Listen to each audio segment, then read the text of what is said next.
My favorite part of being a farmer probably is that I have purpose every day.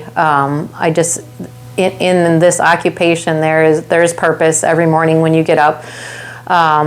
And probably still my favorite moment every time it happens is that newborn calf being born. It just never gets old. It's still exciting and magical every time it happens, even though it happens almost every day.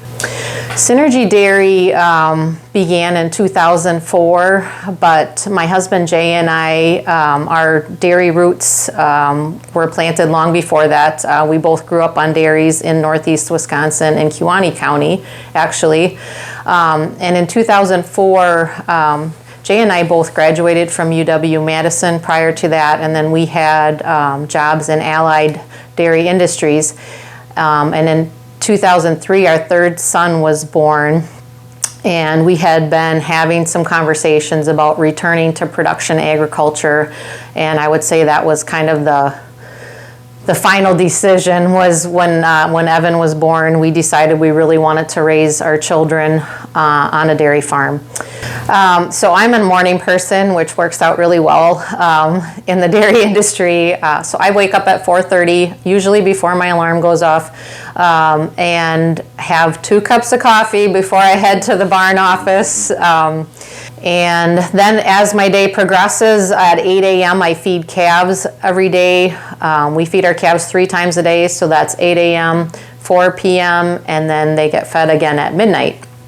So I do the 8 a.m. and 4 p.m. feedings every day, and it gives me a chance to really monitor and keep an eye on calves. Our cows all have an ear tag that they wear, a special little ear tag that measures both their steps that they take every hour and also their rumination, which dairy cows are ruminants, which is one of the cool things about them. They can eat and digest things that we can't and turn it into food that we can eat.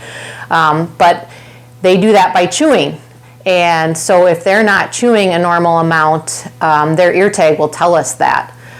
So the first thing I do every morning is check that list. And it will tell me if there's a cow not feeling well or a cow that needs to get checked on. Sometimes it's as simple as she lost her ear tag, and those are always really good to find. But a lot of times it might be that she has an upset stomach, or she might be just off in some way, and then I need to check on that and figure out what's going on. So that's usually how I start my day.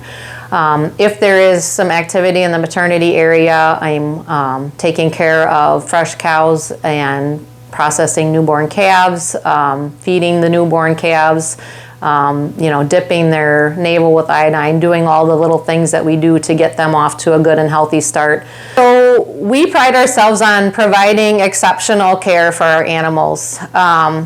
So at 600 cows, we're certainly not a small dairy, but we definitely aren't a large dairy in today's industry either. So one of the things that we feel we can do to stay competitive within the dairy industry is to take exceptional care of our animals.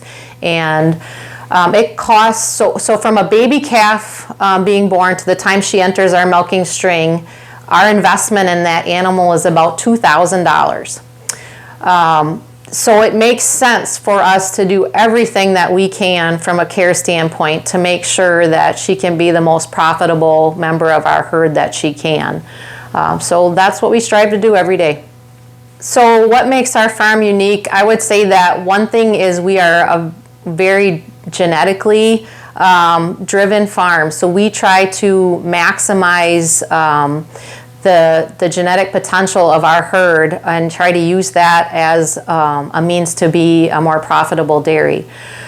So a couple of ways we do that is we really focus on the pounds of fat and protein that our cows produce per cow per day, and genetics can help them to produce milk that is a higher percentage of fat and contains a higher percentage of protein, which means we get more cheese per pound of milk produced. And all of the milk from our dairy goes to produce either mozzarella or feta cheese. So it's we can use genetics to be more efficient in that process. The other thing that it helps us to do is have another revenue stream. So we have some females on our dairy, some cows that are higher in, that rank really high genetically within the national population. And so we are actually able to sell some genetics from our herd.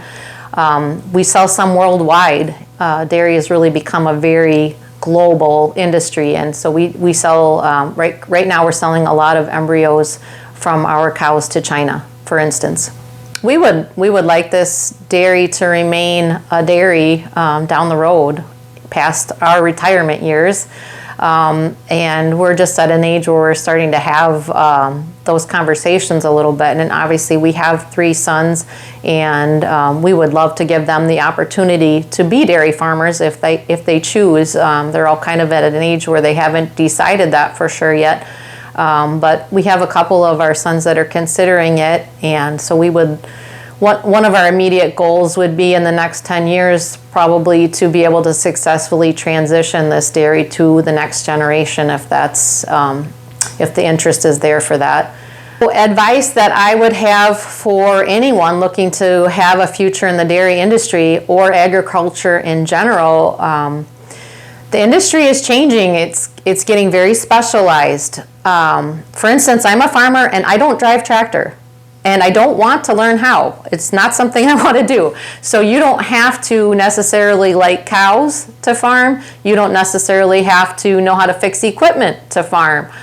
It's gotten very, very specialized. So if you have something that you're really good at or really interested in, you can probably have that role on a farm without having to do all of the other things. So I think that that's one thing that I would encourage people to keep in mind.